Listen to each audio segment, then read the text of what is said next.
All right. So on these, we start having to start filling out some of the statements as well. So when doing proofs, again, I look at what we're given and what we're trying to prove. In some cases, the given tells us some things we're going to use. Okay, for example, E is the midpoint of AC. That is given. All right, and for given midpoint, we're going to use midpoint. And what does midpoint tell us? If E is the midpoint of AC, that means that AE is equal to EC. Right?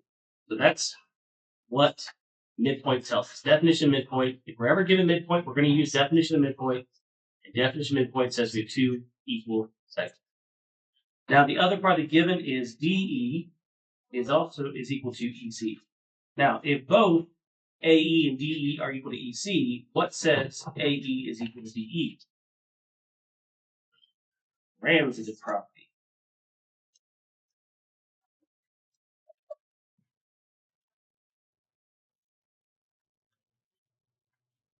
Right? Now, if we are trying to prove that AE and DE are congruent and we know they're equal, then if we know they're equal, we can say that AE is congruent to DE because the definition of congruence. If we know they're equal, this tells me that these two together give me that information.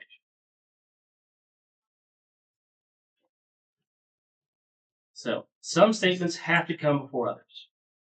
We need those 2 and 3 to make statement 4. We need statement 4 to make statement 5. And to be honest, if you have to do this freehand, if you have a blank proof, you don't have to make statement 6. Okay, this is fine. Okay, because there's no reason to reverse it because it's a waste of time. Go ahead and finish it. That's symmetric property. Don't worry about symmetric property. Don't ever use symmetric property. It makes no difference. Okay, no one cares. All right. That's if it's a blank quiz. If it's a fill in the blank one, go ahead and fill it in and know it. Okay, because there's some cases we have fill in the blank, it's going to be on there. But if it was a blank quiz like we get on the next page, okay, you don't have to use symmetric property. Okay. Questions on number 7? Now, if you are having a hard time remembering all of these, again, wouldn't be a bad idea to make flashcards and to test yourself. Okay, write down an example.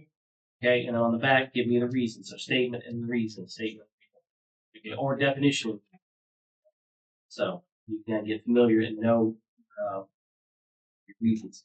Again, it's like putting together a puzzle, but you have to memorize what puzzle pieces look like. Okay, that's what this is. All right, RS is 1/2 of RT. That is given.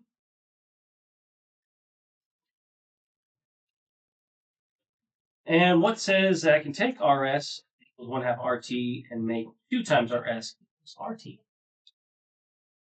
Multiplication, multiply both sides by 2. So times 2, 2, there we go.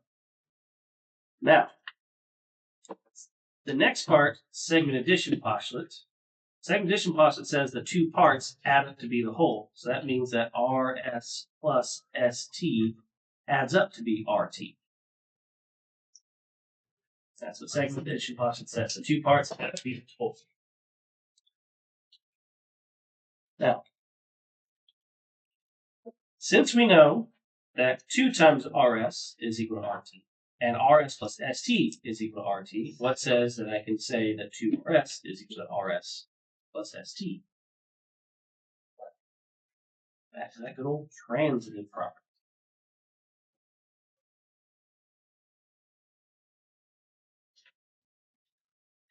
And then how do we go from statement 4 to statement 5? Subtraction. We're subtracting RS.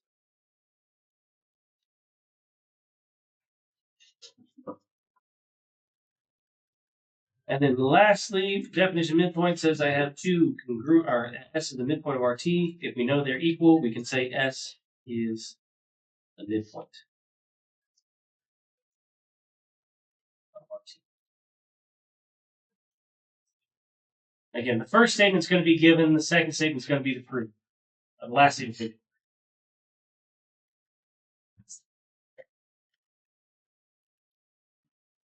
All right.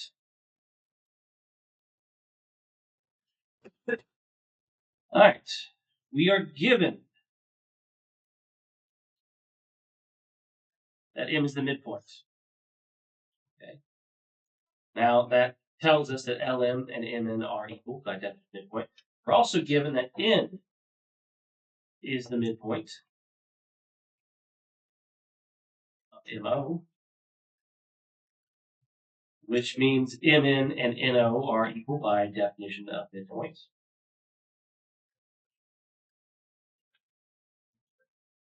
Now, if MN is congruent to both, or equal to both LM and NO, then LM is equal to NO by the transit property. If they're equal, then we know LM is congruent to NO. Now, one thing that was brought up on the test, I warned everybody, knowing people are going to make mistakes, don't forget to put the segment notation if you're using congruence. Okay, and do not put segment notation. Don't put a line above it. Okay? If you're saying equality, okay? There's a difference. Right? Notation will count for points. Some have trouble with that notation. All right, full proofs. Number one is always the given. So at the very least, if you get the quiz and you have a full blank proof, go ahead and write the given down.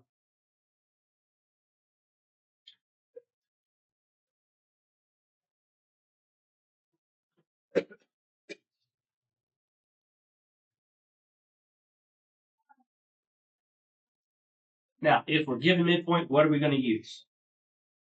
Definition of midpoint. Right. Definition of midpoint says, number 2, that xy is equal to yz. All right. So at the very least, you should get that down just based off the given. Given midpoint, we're going to use definition of midpoint. Now, what are we trying to prove? We're trying to prove that xy, we know right now that these two segments are congruent. We're trying to prove that xy is half of yz. Okay. Now, one way to do that is if I can prove that 2 times xy is equal to yz, and then divide both sides by 2. That's the only way that I'd be able to prove that something's half another. There's no proof. There's no statement that a segment's half another. No definition or theorem or anything like that. The only way is proof is x. Oh, it's x. Oh, it's x equal. Right click. So yeah, the only way to prove that xy is half of xe is if I prove that 2xy is equal to xe. Okay. Well, what is xe equal to? What do I know xz is equal to? What two segments can I add together to be xz? xy plus yz. I know that. Why do I know that? What's my reason for knowing that the two segments add to be the whole thing? What's it called? Segment addition postulate. So what we're doing is we are kind of working backwards. We're looking at what we're trying to prove and what we can prove, or what we need to prove before that. So what do I need to know before I make that final statement? And then how can I reach that statement? Okay. Well, since I know that xy is equal to yz, can I make this statement that xz is equal to xy plus xy? What says I can replace yz with xy? That's another word for replacement. Substitution.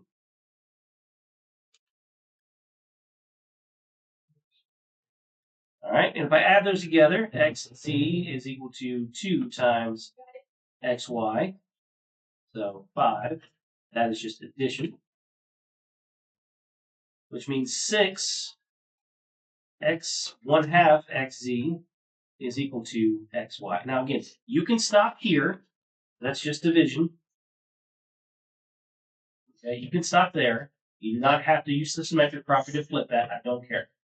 Reason being is, could we have wrote it steps number 3, 4, and 5 the other way around from the beginning? Yeah, we could. All right, so you can stop there. You don't have to go. Yes. Oh, number 5 is an addition.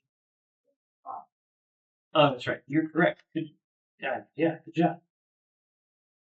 So number 5 is simplify. It's not addition because I'm not adding the same thing to both sides. Good catch.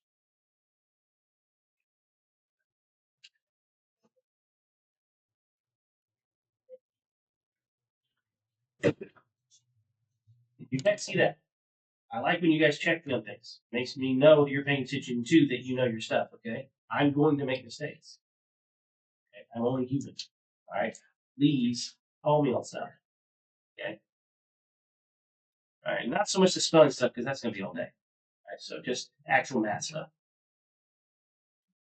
All right, questions on number 10. All right, number 11, let's go ahead and write down the given. Now, again, we can write down the whole given. We don't have to write it down separately. AC is congruent to DF, and BC is congruent to DE. So let's see, AC. So this whole segment is congruent to this whole segment. So those two segments are congruent. And BC is congruent to DE. That's what we know. All right. Yeah. Now, I'm going to need to prove that AB, that this segment here, is congruent to that segment. Really, the only way I'm going to do that is if I do the segment addition, and since I know the segments are equal, I can set the two parts equal to each other. And then since I know one of those two parts are equal, I can subtract equal parts off.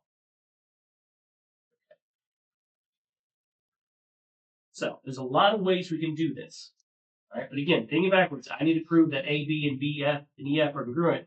Well, I know that the whole segment's congruent, and the other two parts are congruent. So if I can set the whole segments equal to each other, so let's go ahead and do that. Why is AC equal to DF and BC equal to DE? Why are they equal? Definition of congruence. Now, by the way, if you want to write congruence definition, that's fine too. Okay, I'm not picky on how you write that, as long as congruent and definition is fine. Now, number 3, I know that AB plus BC is equal to AC. And 4, I know that EE plus EF is equal to DF. Those are both what? Segment addition postulate, and I'm just going to do the quotation marks for the same reason below. If you wanted to put them on the same line, you could. It gets a little messy when it's that much stuff. The other two wasn't too much of a big deal, because it wasn't that much information. But putting those on the same line would be a lot of information, can get very messy. So you can feel free to use multiply for that. Now, since we know AC and DF are equal to each other, I can say that AB plus BC is equal to EE plus F. Now, again, this is not substitution. I'm not substituting anything for each other. I know that these two are equal to things that are equal to each other. So using the transitive property, they're equal to each other. Right? Now, I know that BC and DE are equal, so AB plus BC is equal to BC plus EF. That is substitution. Since I know BC and DE are equal, I replaced BC with DE. That is substitution. Which means now I can say that AB is equal to F because of subtraction. And last statement to prove AB is congruent to EF because of congruence definition.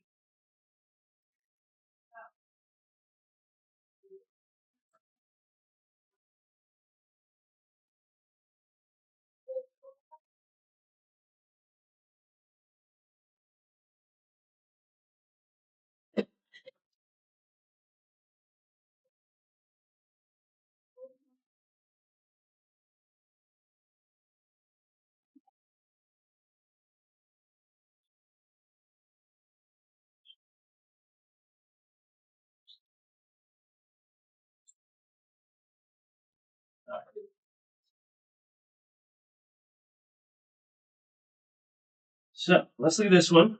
We are given that A, B, and CD are congruent. One, that's wrong side. A, B is congruent. I did for you for that second. To CD. Given. Now I'm trying to prove that AB or AC plus BD is congruent. I'm probably not going to use all these steps.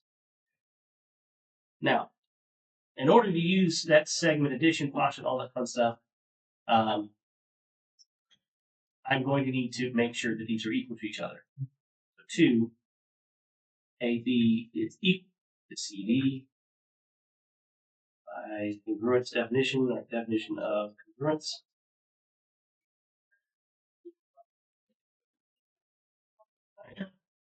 And with this, I can say that AB plus BC is equal to BC plus CD. 3, that is not second addition, that is adding BC to both sides, which is the same thing.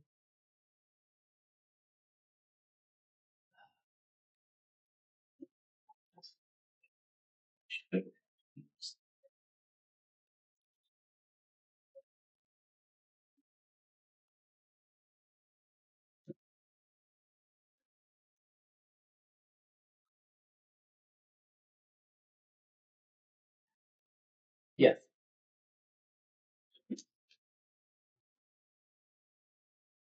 Oh, they're doing different, but yeah, I don't have to do that. All right. So, that's just addition because I'm adding the same thing to both sides. I was trying to see if I have a state that reflects it. I don't really have to. Okay. Not in this case. Maybe case later. Now, what is AB plus BC equal to? And what is BC plus CD equal to?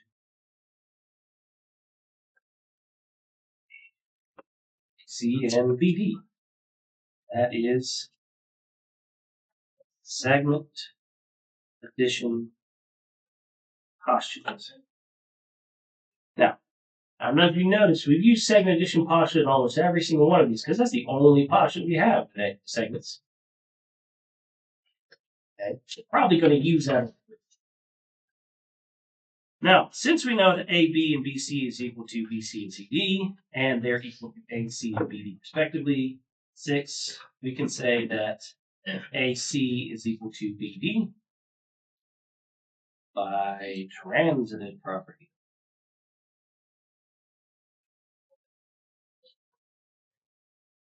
And in 7, if they're equal, AC is congruent. BD by congruence definition. Or definition of congruence, I don't care how you put that. Alright, that is it for the notes. So if you haven't done the homework on, that's it for notes for this section. Turn it over here to the next section. That'll take care of the homework that is due tomorrow. Again, for sake of time, we are going to move on to the next page of that.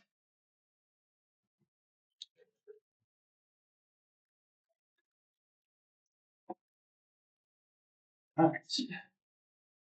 So, reference sheet, something again you may want to have to study.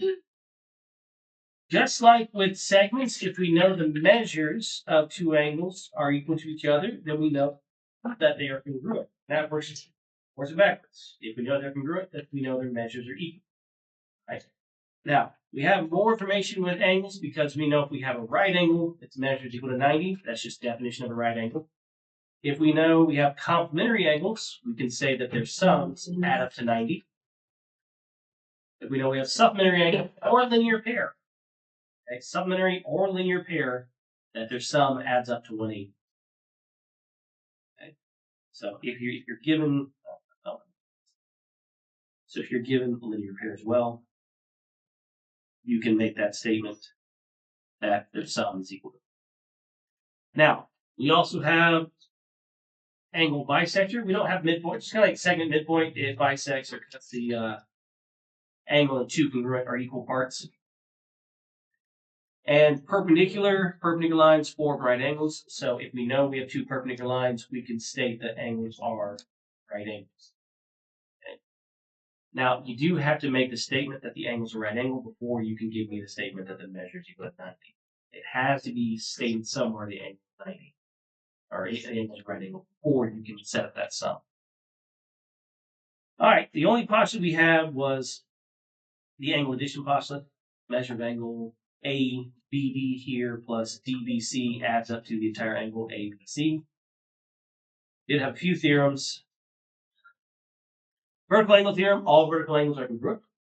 Now, that right there, you're not going to be ever given in the statement. You will never be given that these two angles are vertical because you can see that from the diagram. So anytime you have a diagram and you know you have two lines intersect, you can say angle 1 and 2 are vertical angles just based off the diagram. And you don't even have to say they're vertical angles. You can say angle 1 is versus angle 2, and the reason is vertical angles. Or you just say vertical angles. I don't know. Nothing you can do with vertical angles except say that they are. So, common theorem, same thing. And honestly, the common theorem is the same thing we have up here. If we know they're complementary, or if we know two angles have to be right angles, we could say they're complementary. That is kind of forwards and backwards with definition of complementary. You don't really need the complementary theorem nor the linear pair theorem because that works with definition of linear pair or definition of supplementary. Those theorems aren't super. We're not going to really use those too much. Now, congruent complements. All right. What do we know about all right angles? All right angles are what? What's the measure of all right angles? 90 degrees. And if the measure of all right angles are 90 degrees, that means every right angle has the same measure as every other right angle, right? So could we just say, we're just going to make this statement, and we're going to use this statement instead of this, all right angles are congruent. And you can use that statement, okay, without having to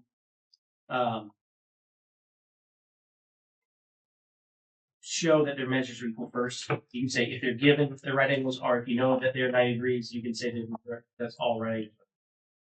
Okay. Same thing. Congruent complements. This was one theorem we did talk about, though. This wasn't in our notes. I just want to add that. If we know two angles are complementary to the same angle, then they are congruent. And you could put angles complementary to the same angle are congruent. Now, you can put congruent complements theorem. That is shorter. But if you want to write out the actual statements, angles complementary to the same angle are congruent because you don't remember the name, that's fine. You can either write the name or you can write the reason longer. Name.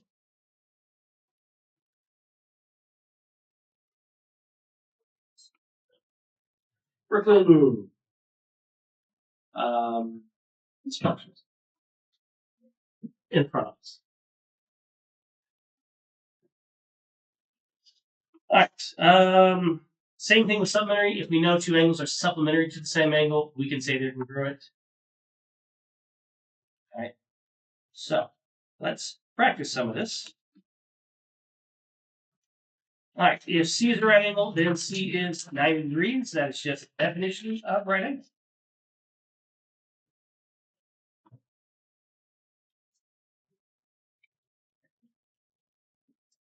If X is supplementary to Y and Z, sorry, if X is supplementary to Y and X is supplementary to Z, if both Y and Z are supplementary to the same angle, they are congruent. That is the supplementary congruence theorem. Now again, if you don't remember that that's what it's called, you can just say angles supplementary to the same angle are congruent, and that's perfectly fine. Angles supplementary to the same angle are congruent. You could say that instead. Okay. If you don't remember the name, write out what the definition is. Write out the meaning of what that is. Now, why is angle 1, angle 2 congruent? They're vertical. Vertical angles.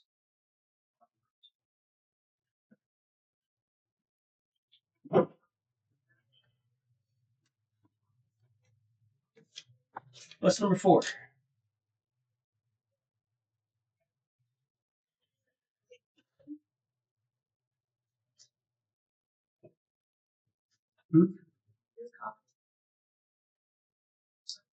Not congruent complementary theorem because that's if two angles are complementary to the same angle.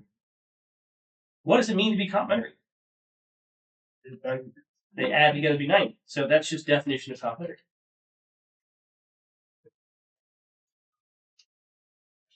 All right. If we know two angles add to be 90, we can say by definition of complementary angles, they are complementary. Now, if M and M form a right angle, then M and M are complementary. That is the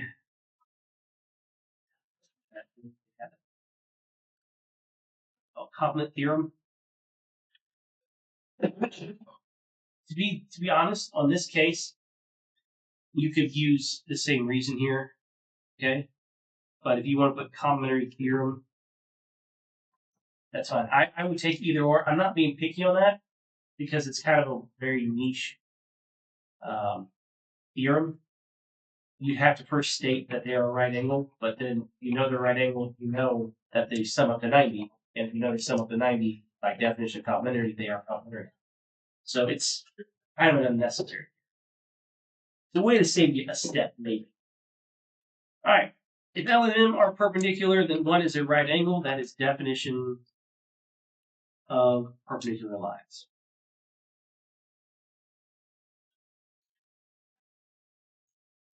All right. Go ahead and fill out 7 through 12.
All right.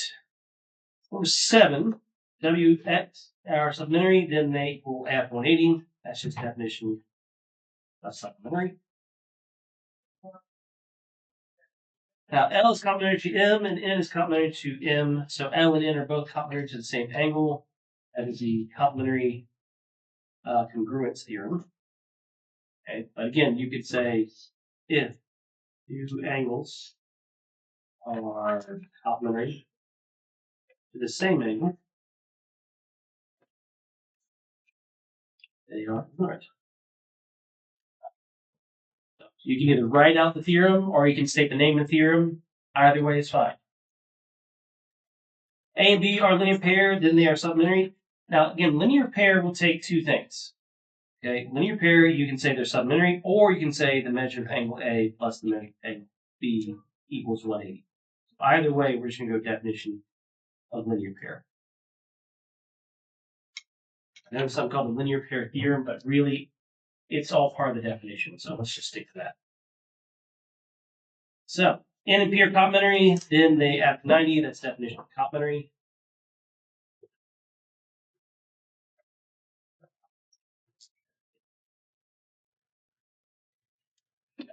In the diagram, MJ, the diagram to the right, measure JKM plus measure MKL added to JKL, that is angle addition option.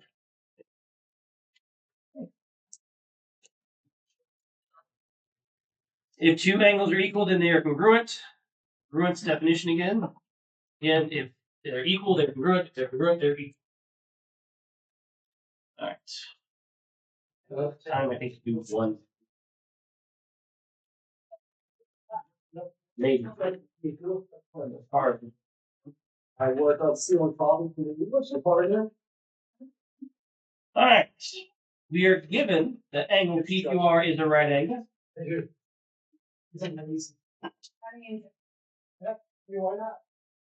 So, if we know this is a right angle, how do we know the measure is 90? Definition of right angle. Right. Based on the diagram, why can I say that PQS, the measure of PQS, plus the measure of SQR is the measure of PQR? Angling addition postulate. Now, since the measure of PQR is 90 and the measure of PQS and SQR add up to PQR, what says I can say the measure of PQS plus the measure of SQR is 90? That's not substitution. Okay. Not substitution, what is it? Transitive property. Right? I'm not substituting in 90. Okay, I'm saying these two are both equal to the same thing. They're both equal to the measure of PQR. So if they're both equal to PQR, then they're equal to each other. That is transitive property. Two things are equal to the same thing, then they're equal to each other. All right. Now, if I know that two angles add up to 90, why can I say they're complementary?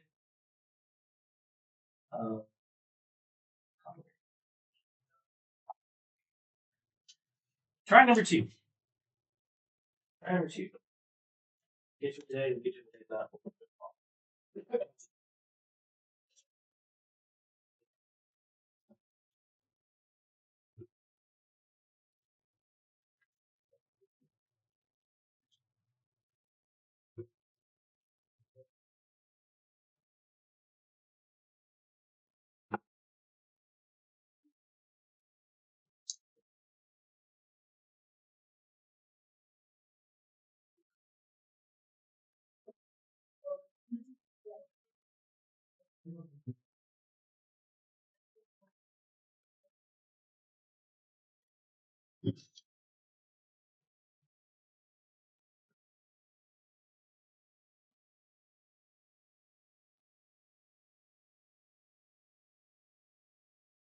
Yes.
Whose birthday is it?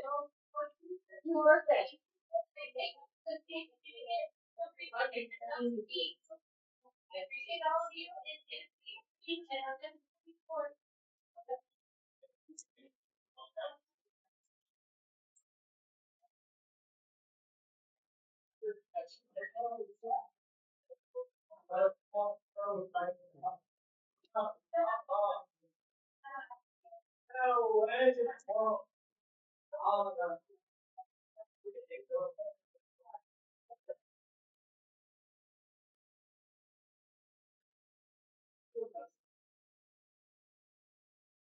All right. So again, number one is given. We're given an angle 2 and 3. Angle 2 is here, it's angle 3. All right. Now we're trying to prove that angle 1 and 3 are supplementary. So if they're congruent, we can say the measure of angle 2 is equal to measure of angle 3. That's just our congruence definition, or definition of congruence. All right. 1 and 2 form a linear pair. That's also given. Now, this is where I find this step to be unnecessary. Okay. So on a full proof, you don't have to make that step. You don't want to. I mean, I'm going to finish that, but on full proof, you wouldn't have to make that step. You can go straight from if you're a linear pair and measures out to 180. Okay. That's what a linear pair does. So, but if they're a linear pair, we'll go with definition of linear pair. And then definition of supplementary. And again, on a full proof, you wouldn't have to make that middle statement because there's no reason. Now, if I know 1, 2, and 3 are congruent, why can I replace 2 with 3? If I'm replacing something inside an equation, I'm not saying that 2 things are equal to 1 thing, which is equal to another. That is substitution.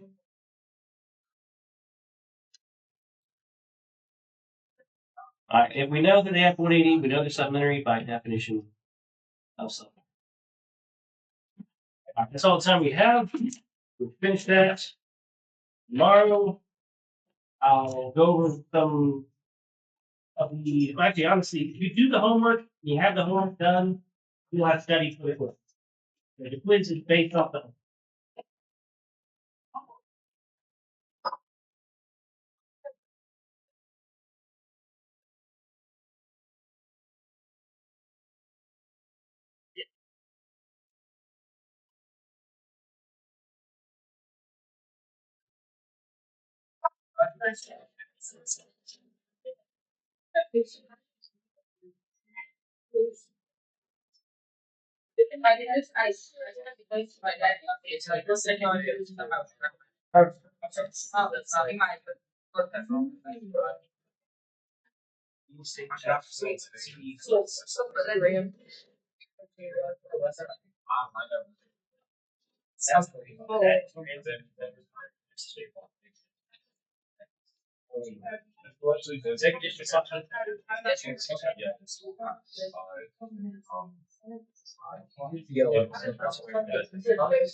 I don't know.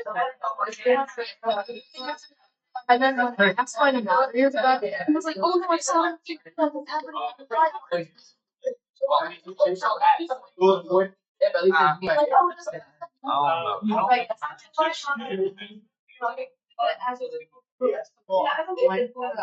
Oh, no, that's why I got.